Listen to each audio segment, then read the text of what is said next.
Сәлем достар, сіздермен топ 10. Видеода күн туралы қызықты мәліметтермен бөлісетін боламын.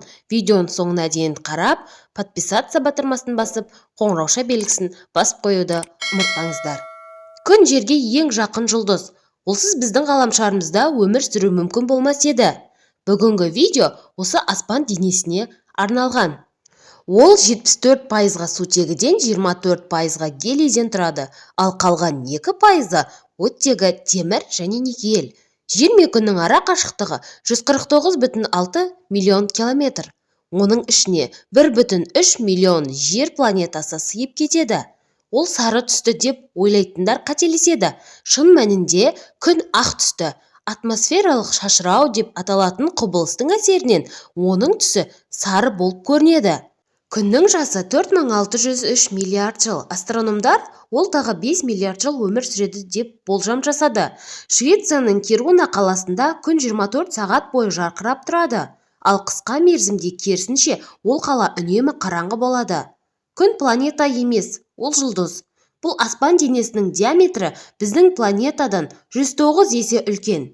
Жер бетінде салмағы 50 килограмм адам күнде 1400 килограмм болады. Өйткені оның гравитациясы бізден 28 есе жоғары.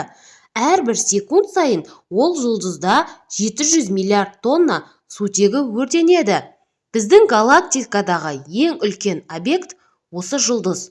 Күннің сәулесі жерге 7-8 минуттың ішінде жетеді. Өсімен 25 тәулікте айналып шығады. Әрбір миллиард жыл сайын күннің жарығы 10 есе артып келеді. Тағы 1 миллиард жылдан кейін жер бетінде су қалмайды.